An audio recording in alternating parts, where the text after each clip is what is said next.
Hello learners. Today we will be covering Block 2, Role Dynamics, Unit 5, the concept and system of roles, and Unit 6, changing patterns of roles in work life under course code MMPC 006, Organizational Dynamics. Organizational dynamics is very important in concepts of roles in a social system such as a family, club, religion, community, work organization, etc. Individuals have certain obligations towards the system, which in turn gives each one of them a defined place in the society.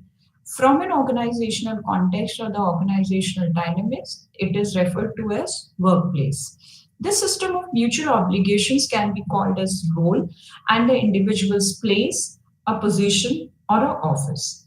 Role is a position one occupies in a social system as are defined by the functions or performs in response to the expectations of the significant members of the social system and one's own expectation from the position or the office. Role of office or a position through two sides of the same coin, but they are very interrelated. When we talk about the office or the position, when it is based on power relations, the role is based on mutuality. When it has privileges, whereas the role has related to obligations. Office or position is usually hierarchical, whereas the role is non-hierarchical. Office or the position is created by others, whereas the role is created by other and the role occupant both. Office and the position structure, it is a part of a structure of the, whereas a role is a part of the dynamics, is evaluative and role is descriptive. According to Katz and King, office is essentially a relation concept defining each position in terms of the relationship to others and to the systems as a whole. So when we talk about the concept of role is vital for the integration of the individual with an organization. The individual and organization come together through a role. Organization has its own structure and its own goals, whereas the individual also has its own personality and its own needs and motivations. These interact with each other and to some extent get integrated in a role. Role is also a central concept of work motivation. When we see from organizational context, from organizational point of view, it is a structure and it is defined to or relates to the goals, where here the goals are organizational goals. Whereas when we talk about from individual context, it is all about the personality and the needs of an individual, which drives them towards their goals. And both of these organizational goals and the organizational needs or the motivation defines the role, or the concept of role is created by the organizational goals or the objectives, and when it blends together with the individual personality and needs. Organizational role and organization and individual have very interactive. When they interact each other, it is seen in the figure. There the role comes up. There the concept of role is defined, which blends with the individual needs and individual objectives and organizational objectives. Whereas the individual needs relates with their own individual growth, motivation, their personality, whereas the organizational goal relates with the organizational professional objectives. There is a two role systems. When an organization can be defined as a system of role, the role itself is a system in an organization. From the individual point of view, there are two role systems. One is role space and one is role set. When role space, it is very well self-explanatory. It is a system, it is a space, it is a system of various roles which the individual carries and perform within the workplace and or within the organization. Whereas a role set is system of various roles. It is a system of how they are working, of which role is a part of it. Let's see what is role space. A person performs various roles which are centered the self. These roles are at varying distance from the self and from each other. These relationship defines the role space. Role space is then a dynamic interrelationship between the self and various role an individual occupies and also amongst those roles. For example, a man, let's see from the figure which is given, self is a male member. It perform a role of husband also, a father also, a son also, sometimes the member of some association also, or maybe a person who is designated as HR manager or personal manager. There also a role is defined. Now here, which is more closely it depends on the relationship of that particular self with other roles.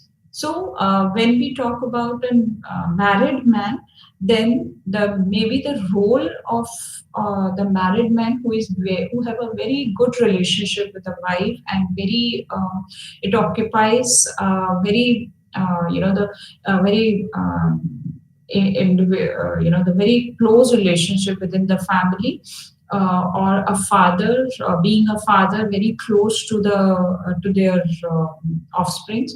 So here the role of husband and father is more, the space of husband and father is more nearer to the self rather than to their professional relationship.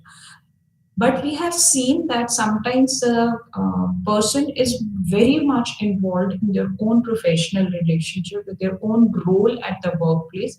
There, the role space is more closure of a professional relationship to the self rather than from a. It is seen where a person doesn't have very good relationship within the personal life.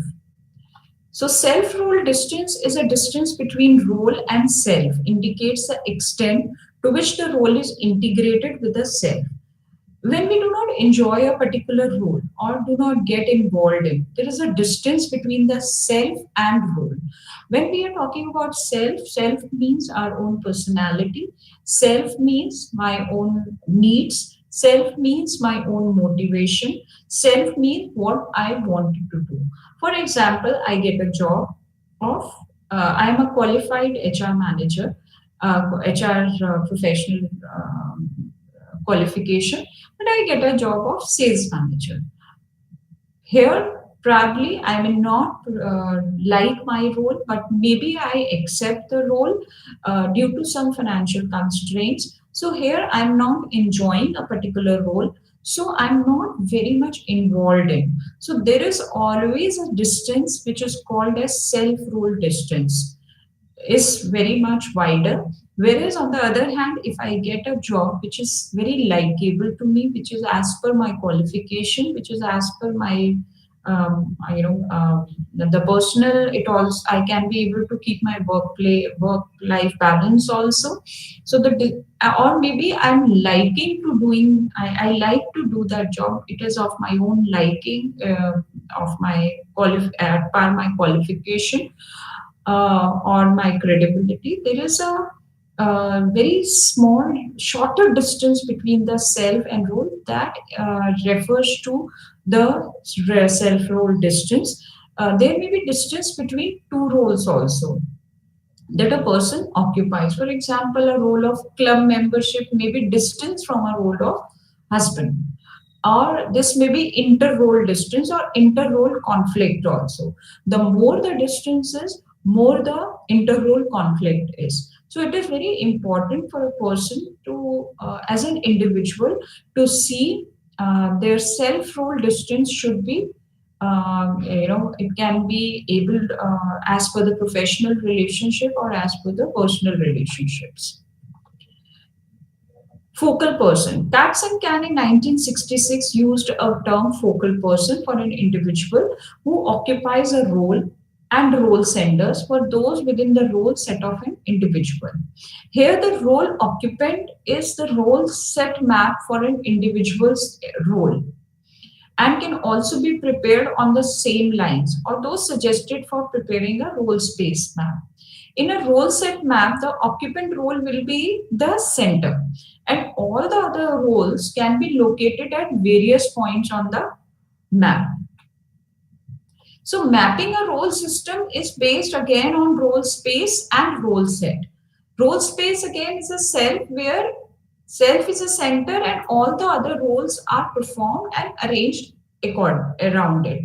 For example, self is woman, married woman with children. So here the role of a woman is self, whereas the other roles is a mother, as a wife, as a professional set at a professional setup, as a friend, or maybe any association with any professional body, or these all roles are surrounded by the main self-centered role. Role set is the organizational role is in the center where the interacting roles are arranged around it. So role set is basically the designation or the job profile they are working in and the other relationships or the other roles along with that they are arranged. So there are certain precursors of role analysis. First is job description. Job description refers to the requirement of the job holders, whereas the job analysis refers to the analysis of job replaced by task analysis later on. Job description lists the requirement where it describe about the qualification, about the job uh, roles, about the role responsibilities of the job, about the work profile, and the other factors where they will be responsible for, the which includes the authority and responsibility both, and this is used for role analysis and job analysis. Uh, then the job is analyzed or maybe further designed or redesigned. Later on, the job analysis is termed as replaced as task analysis. Now, analysis is a traditional approach, is basically based on two models. First model is British model. British model is given by Annett in 1971, and it is emphasized on terms of specific activities for which the job holder is held responsible. With the and whereas the American model is just given in 1973 by US Civil Service Commission, which included the emphasis on competencies needed for the job. So the main difference between these is British model emphasized on specific activity and American model emphasized on competencies of a person which is required to do that particular job. With these two models, the analysis is usually carried out by management with help of experts or consultants, or in other respects, also the two models are somehow quite similar. As if the specific activities, as per the British model, which is required, they emphasize on that, can be done only when the person is competent to that particular job or qualified enough to do that particular activity. So it is very interrelated and it is found to be useful in analyzing semi-skilled and skilled workers, because here the competencies can be from varied, they can be multi competencies are required for doing one particular activity. For example, in learning and development department, a learning manager or a training manager also sometimes works as the mentor or counselor, or if we see from activities, they are sometimes involved in content creation, in the delivery, in the evaluation of the training programs, even the overall training budget or the economic activities of the training is taken care by the training manager only. So here the multiple competencies are required to do that particular activities. So it is very blended form which is seen at the workplace on the basis of the task analysis. So there is a six-step model of task analysis is given and suggested by Parekh, Dr. Uday Parekh in 1988, in which the task analysis was defined as a father of identifying the task of particular job in a particular organizational context by analyzing any discrepancies uncovered by this process. The first is contextual analysis. Contextual analysis is basically refers to the context or the particular job or the content of the job. The activity analysis. What are the activities they need to perform? Then is task delineation. Task delineation refers to what are the tasks assigned to them as per the job description or the job specifications. Competency analysis refers to how competent a person is to do that particular job in terms of their not only their personal competencies but also the professional competencies as well as the generic skills are required to be competent enough sometimes to do one particular task. For example, conflict management, whether a person can be how for example, how HR manager, how a manager is competent enough in case of the conflict arises within the team. So here the competency is not only related with the professional competency or the personal competency, but also the generic skills, how good they are in settling down the dispute or what strategies can be used. This is all about the competency analysis. Then is performance analysis. Next step is performance analysis. Performance analysis based on how they perform that particular task or the activity or the job responsibilities given to them. Discrepancy analysis, how they can be able to tackle the discrepancies among the tasks, what is the best measures or best methods to handle the discrepancies. So basically the task analysis is comprises not only of context analysis or the job or the activities assigned to them, it is also involve the competency, performance and even the discrepancy analysis.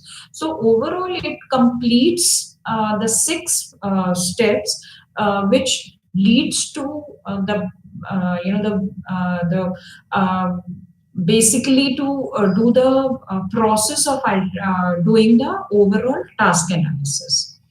So that there is a need and concept. Why there is need of and concept of role analysis arises. Task analysis has certain limitations where the jobs are treated and as a static and predetermined. Everything is already predetermined. For example, for one particular designation, a person has to do only these jobs, strictly to these jobs. They cannot go beyond that job, even if they are competent enough. And sometimes it is failed to capture the complexity of the roles. So basically, role defined by the expectations of the role set members, and expectations are often inferred from the the cues they are it is given. Sometimes the expectations remain unaddressed. The expectations remain unshared. That is how the role analysis is required, which not only helps to systematically generate and integrate expectations, but also clarifies what a role should achieve the organizational relevance. So it also defines effective role occupant attributes and interlinkages. So there are certain benefits of role analysis, which defines reciprocal expectations. It enhances the objectivity in formal and informal interactions. It reduces role ambiguity. Everything is clear and there is no hidden or unaddressed, job descriptions are there. It also fosters the participating culture, which is very important for creating a good organizational culture within a organization, the good workplace. It supports the team building and collaborative work environment. So overall, when the role analysis is done in a proper manner, where integrate with the expectations of the organization, as well as with the competency analysis of of the role occupant, as per their attributes and attitudes as well. So the outcome is role directory, which contains the overall analyzed role within the department, or maybe the team or organization or unit they are working. It also serves as a structured reference for the role expectations and functions. So basically, role directory is a compendium of role analysis of all the major roles in an organization. So it is organization here means not only the overall organization, it may also refers to any particular department or particular unit or a company, or even sometimes on a micro level a team.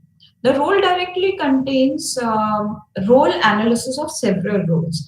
So it is self-explanatory, the role directory. When we use the word directory, it covers the normally a directory covers the set of norms, or there are positions, there are specific details about that particular subject. So whereas the role directory contains the organizational position, what is the position of a person in an organization, what is the role set of a person in an organization, what is the mission of that role. It is very important to be clear the mission of that particular role, why they have been hired, and why what they need to do is a role set, but why they are hired for that particular position is very important, and it should be clear while they are assigning to that particular when they are assigned to that particular role. The key functions and the critical attributes and the norms. Norm refers to the rules and regulations of that particular role set and that particular role which is required, and it is given in the role directory. It is a detailed, we can say, a book, or we can say a detailed version of entire, the role, about the role analysis, about each and every part which is related to the to the role after doing the careful role analysis. So the use of role analysis and role directory is to have better role clarity on the concepts and systems of roles, to develop the required competency and skill to perform the key functions.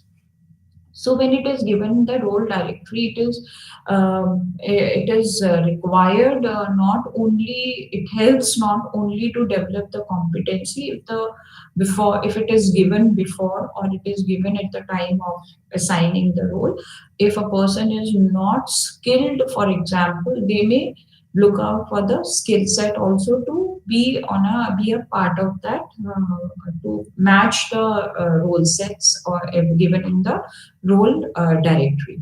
To prepare the action plan, when everything is defined, the norms are given, the position is given, the role set is given.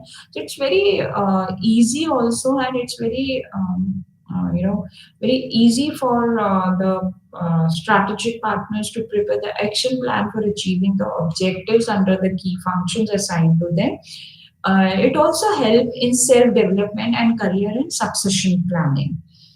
So role analysis for and role directory also refers to have higher roles or job satisfaction, because it is seen that when the role or the mission of the role set is defined, there is no role ambiguity.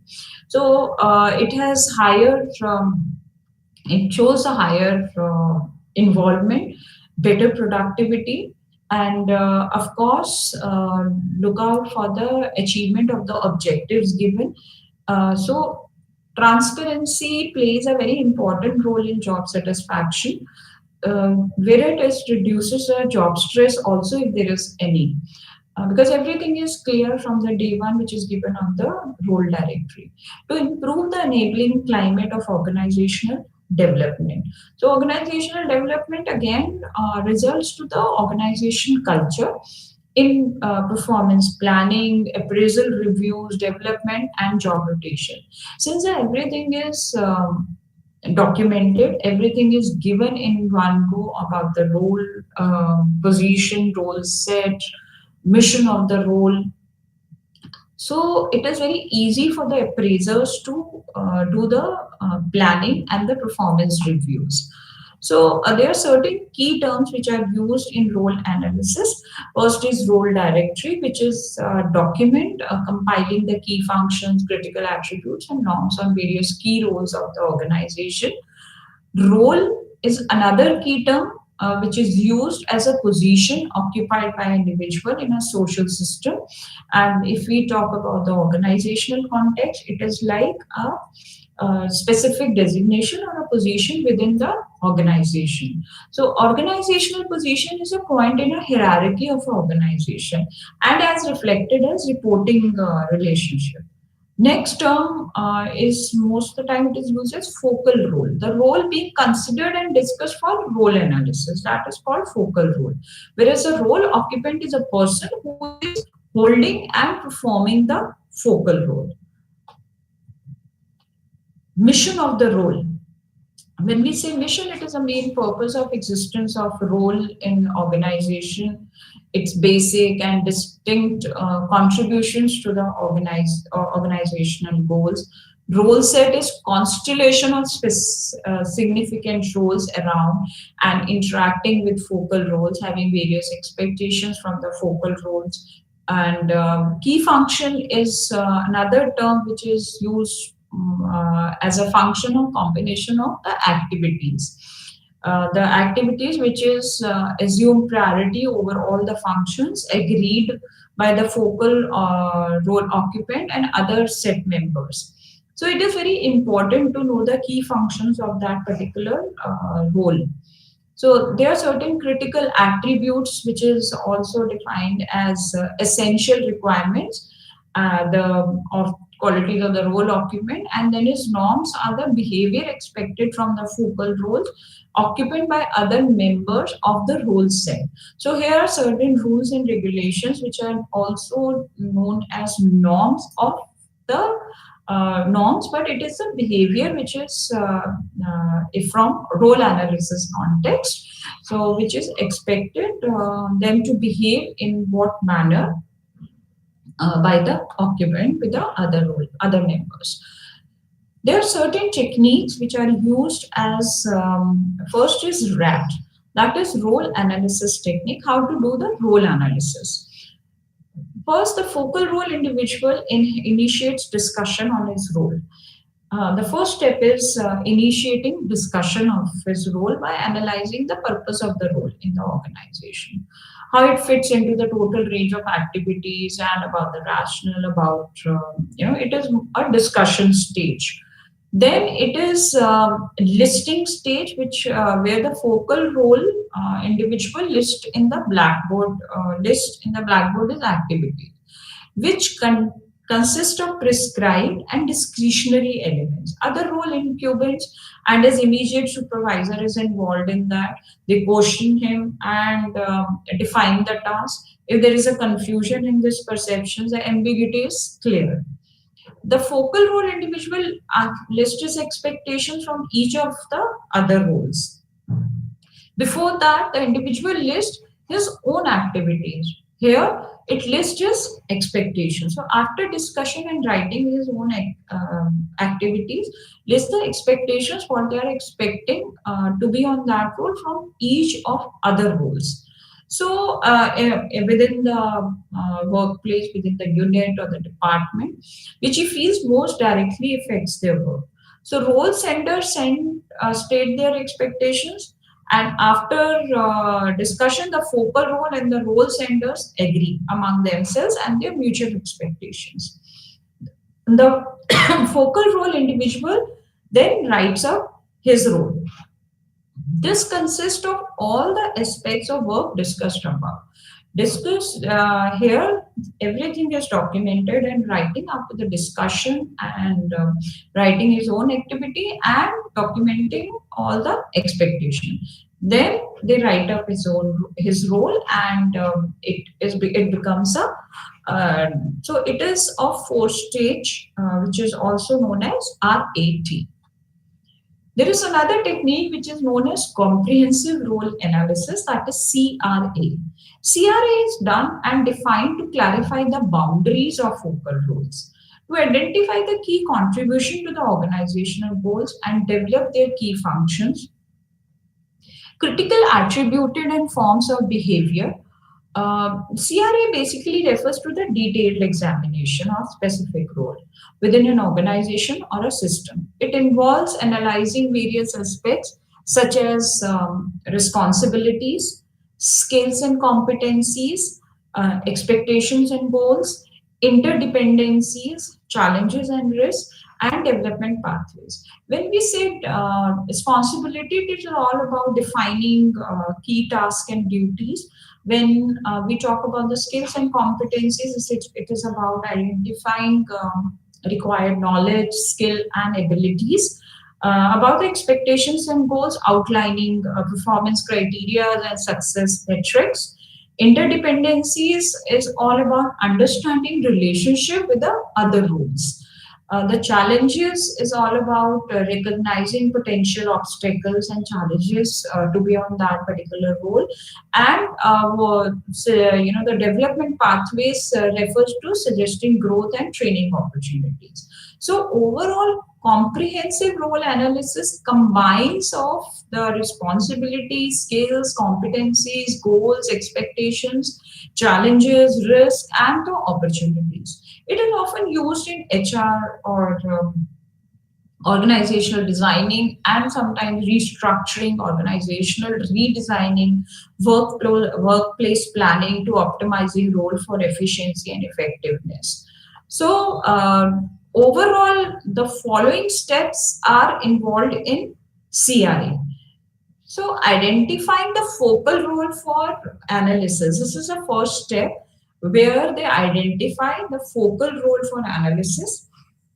Next step is to finalize the role set for each focal role. Each focal role is occupant and its role set. Members discuss and finalize the mission or the role. Then it moves to the focal role occupant when it writes down the functions or it offers to do that in that particular role.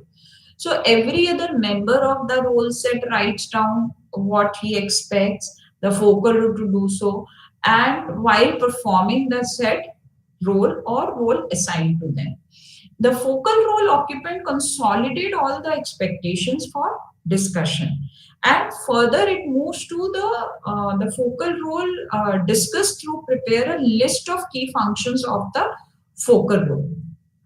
So basically, from identifying to writing to writing down the functions and to writing down the expectations and then consolidating all the the expectations for discussion and finally documenting and preparing a list of key functions of the focal role after thorough discussions. They along with that, they also prepare the critical attributes that are necessary for effective performance of the focal role, and also prepare the norms. Norms here again refers to the rules or the behavior expected to do on during that particular role. The role occupant as to what he or should not do while playing that particular role. So all these steps are involved in comprehensive role analysis, from identification to documenting or listing out the functions of the particular focal role. Comprehensive role analysis is when we talk about the large organization, it may be ideally carried out by all key roles in every department, every unit, every region in an organization. Because when we see the large organization, it has different regions, it is spread out geographically, it is spread out with more departments and the units. It is seen, there is an example which this was done extensively in Indian Oil Corporation Limited, IOC, at all their refineries and HOs, and role directories were prepared. The large organization may find it time consuming process, and but some adjustments were made to save time. The purpose of CRA is not only to have clear job descriptions or role directly, but it is also equally important to give experience of the process of conscious and team building around the role clarity. This purpose can be achieved only by actually doing the exercise of CRA. So it was seen that once a CRA is done, comprehensive role analysis is done in an organization at different refineries, or the role directories were formed. Everybody was clear, and all the ambiguities were cleared about the roles assigned to them, about the norms, about the functional key functions, or also about the specific job listed in them. In order to achieve both the objectives of helping people to experience CRA and also to save time, some variations can be used. So that was during the preparation of CRA. Some changes, some adjustments, some modifications were done as per the organizational hierarchical positions or the organization structure. So, some suggested steps for that was identify the key role for CRA and distribute these roles amongst the units, the regional areas of the organization, each one taking up one, two, or three roles of CTA. So, work then be simultaneously carried out by CRA on all selected roles. So then the third step to be taken as CRA sheets of the various roles can be sent to those units or areas which these were carried out. These role set members of the focal roles already analyzed and reviewed the CRA of these roles and suggest modification. So all these suggested modifications, once received and reviewed by the task force, and the roles profiles can be finalized, they preferably published in the role directory. So then after doing the rigorous analysis and involvement of all the regions about the documenting of CRAs and creating a role directory, it was finalized, and before that it was reviewed by the task force. And later on, this procedure was adopted by United Insurance Company. So both of these large organizations are geographically spreaded. They work on their role directories, where the specified roles along with the mission, the descriptions, the about the job, about the functions, about the expectations, about the norms are given on the specific selected roles. So this is how the CRA runs in large organization, but it also recommended for medium-sized organization, where everything is defined, and it from the day one, when a person is assigned for that particular role, it is already documented, and role directly is handed over to them. Now, the role, when we are talking about role, the word role again and again. So, what is role?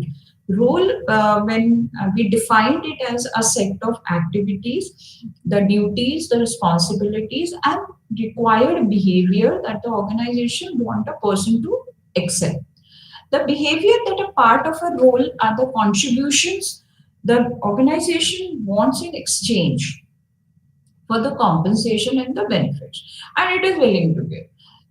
The Compensation is not only the salary, it also sometimes includes the rewards, the fringe benefits, or the incentives. The two must roughly balance by individual to agree on the role. This means the organization expects employees to have certain behaviors for a particular role in an organization, and this varies as per the organizational requirement. This will also be planned with the help of organizational design, its division of labor, and the organization culture. There are certain role behaviors which are expected to be on the specified roles. So it is basically three type of behavior role behavior as seen. One is pivotal behavior, which is a kind of behavior on organization where it expects as a contribution from employees in return for the compensation and benefits they are offering. These behaviors are also called as price of membership because they are expecting the same behavior in exchange of for return of their compensation. So they are tied to core values of the organization and expected from each and every employee with whatever background they have in order to be the part of the organization. For example, the proper way of dressing, having profit motive, believing in organization structure or culture, etc. With this example, it is seen that in a banking, for example, in a banking industry, they are there is a proper way of dressing, or maybe a hospitality. There is a proper way of dressing. Sometimes they have the uniform. Even at the manufacturing concern, manufacturing units, proper way of dressing is there. Keeping the safety norms, keeping the safety behavior issues. So that is also a pivotal behavior. Relevant behavior is kind of behavior the organization considered as the most desirable and good, but not mandatory for the membership of the organization. Like behavior for extra work efforts or taking initiatives for group work. Then there is peripheral behavior. This kind of behavior that are not necessary or desired by the organization, but it allows them. Organizational chatting, visiting the co-workers during the work time. The organization accepts these behaviors until they do not affect. So most of the modern organizations are working on peripheral behavior of the employees. Their main motive is that the work should not be effective. The work performance should be up to the mark, whether they are chatting or whether they are, going out for some work, personal work during the office hours. So it results to organizational socialization, which is the first experience every employee will have soon as they join the organization. This is a process through which an employee learns the culture of an organization. The employee behavior gets affected accordingly to maintain the shape, the existing organization culture of that of that firm. People, whenever they switch to organization, they work for and get socialized with many cultures throughout their career. There will be boundary transitions whenever a new employee crosses the firm's boundary and joins the organization, and also boundary transitions when such employees move to other new organizations. There are mainly three dimensions of organizational socialization. First is functional dimension, second is hierarchical dimension, and third is inclusionary dimension. Functional dimension communicates the basic values of organization culture. Every person, when joins an organization, will definitely take the job in a single department like HR, marketing, finance, accounting, etc. Whereas the hierarchical dimension communicates about the process where the employee matters all the functional requirements and gets promoted to the higher position with more authority and gets exposed to hierarchy of the organization. Here, the socialization process emphasizes on employees taking more responsibilities and becoming more involved in organizational affairs. Whereas the inclusionary dimension works simultaneously with both the dimensions. It emphasizes on the organizational acceptance of all the values, rules, regulations, and required behavior at the existing system. It will be critical for an employee to accept all of them than others who are already part of the existing system. So the inclusionary dimension includes the initial phase with this phase is most important for both the employees and employers, because in this phase employees get the complete picture of performance expectations of the organization. Then the employee succeeds when or she gets assigned with a job and suits their skills, needs, and values. And then the organizational socialization is a process where the value system, the rules, the regulations, or the required behavior patterns of the organization or the group are learned by a new member. Then it comes into the picture. This also helps organizations to leave an impact in the mindset of new employee. Whenever they join the organization through their socialization process. Now it leads to values, rules, and regulations.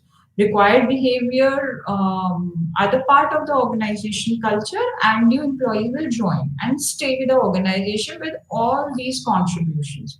Only when the complete process equates the compensation and benefits being offered by the organization. So along with the compensation and benefit, there are certain the organization culture also plays a very important role, which is created by the socialization processes.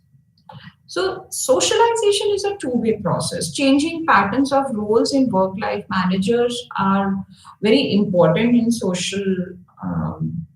socialization processes to affect the behavior of the employees and make them fully contributing to the success of the organization.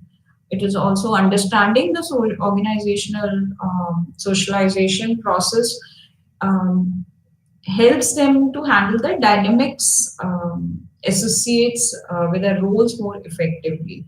So therefore, socialization is a two-way process with common goals. The goals of the employees and the employers, where they're trying to maintain their own individuality, and the employees' values and behavior. So this is happening two-way. There is an interplay between the employees' bid for individualization and organizational effort for socialization, where the employees are trying to put a mark on the organization and the organization is putting a mark on employee. So as an individual person, employee will have unique set of talents or skills or the set of needs, and employees seek acceptance from her or his organization and its members that they can use their individual talents and abilities, where the organization and its members expect uniform behavior and values among themselves in order to reduce the potential conflict in long-term survival. There is always a dilemma about socialization in organization for both employees and employers. It is like a tug of war between individuals, and organizations need to mold the individual to its image. The organization needs innovative values and behavior in order to stay competitive and survive in ever-changing business environment. So most of the modern organizations or modern workplaces are working on the innovative values, or maybe the more of the innovative activities when they are talking about the socialization processes. So there are certain stages of organizational socialization. First is choice. Choice refers to the anticipatory socialization, which is also termed as getting in stage. Second is entry, and third is change. Entry or encounter is breaking in. That is the reality when they actually enter the organization. And the change is metamorphosis stage, where it is settling down. That is taking up the role. So let's understand the details of all these three stages. Stage one is choice, that is anticipatory socialization. It let employees build expectations on the organization. Here, when we talk about the anticipatory phase, where the the beliefs or the expectations of an individuals about the life will take into the organization, there are some questions arises. One is question of realism, which questions like, does an employee clearly understand the job requirement, or does the employee present an accurate picture of himself or herself? Does organization really meet to the promising inducements in offering to the employee? So, how realistic is the realistic job preview? The organization must present both the positive and negative sides of what it like to work for the company, and also the individual must present accurate information about what he or she can do and must not oversight. So, about the reality while entering this stage is when it is sometimes we can say on a final interview or final stage of getting into the organization. Then, second major issue happens is lack of confidence. Abilities are able to satisfy the organizational needs, or whether the company is able to satisfy the employees' needs or not. This helps in developing an image of a company in the mindset of the employee, and the image of an employee in the organization consideration. This degree of congruence between employee and organization defines criticality of mutual adaptation between them. So without realism and congruence with these employer and employee, will have problem in high turnover if it doesn't match, and or maybe low satisfaction, low organizational commitment, or poor job performance. For example, while setting up the job and or while final discussion on the job role, if employee agrees for a specific skill set, if but they are not having that skill set and the role is assigned to them, then later on it may lead to the low satisfaction or maybe the low organizational commitment also towards that particular role. So stage two then enter it is breaking in. This stage starts from first day of the individual when it crosses the organizational boundary or the first day of their work. So entry phase will make employer learn whether the company is reaching all those expectations or not. And an individual joins an organization, whether he or she will be highly motivated to have degree of socialization. So socialization happens from the group to individual, but also happens from individual to group. So it is a two-way. When a person, when an employee enters the first day of an organization, they greets with everyone. The induction program is done on a flawless induction program, help in breaking to helps in this stage where they encounter with different people within the organization. So this is the second stage, and the third stage is um, third stage. Okay, the second stage is therefore when we talk, there are chances of conflict if it is not done in a proper manner. So proper clarification about the employee role in an organization is important, about the agreement priorities and the contracts, or maybe balancing the non-work responsibilities and overall. The third stage and the is metamorphosis state, that is settling in. This stage of metamorphosis explains how the extraordinary changes that happens to an individual through socialization by joining the organization. This happens when the employee achieves some degree of mastery of job requirement and responsibilities and accept the obvious things of organization culture. It adjusts the norms of our immediate work group. This is the last stage of organizational socialization, and these three responses, as rebellious response, custodial response, or innovative response, comes after the this socialization. So, rebellious response happens when the new employee does not accept the socializing demands of the role. Custodial response happens when the new employee accepts all aspects of role content and processes as it makes sense to them. Whereas the innovative response happens very rarely, but it happens when either the employee changes or improves the role of content innovation or completely redefine the role innovation. So there's certain role dynamics in context of Industry 4.0 and modern workplace. When we say Industry 4.0, then we are referring to technological revolution.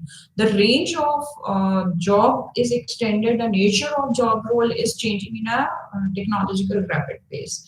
So job roles are more automated in nature now, and process-based jobs are becoming disused. The HR department remains the main source for all the technological developments in the organization. Syncing all the technology within an organization, or when we talk about the change management process, so HR management is most of the time it is a center of responsibility. Alignment of all the organization policies and practices with Industry 4.0, or maybe, for example, making the organization from traditional working to digitization. So all this change over. Is sometimes initiated, or it is responsibility of HR department to take care of that. The organization will need to understand the challenges which are present in order to adapt them and stay at par with the upcoming role demands in this industry. So organizational behavior is also rapidly changing by shifting the organization focus to the new employees from old employees. The new employees are who are very highly skilled and very tech savvy, whereas the traditional or the old employees who are need to upskill or reskill.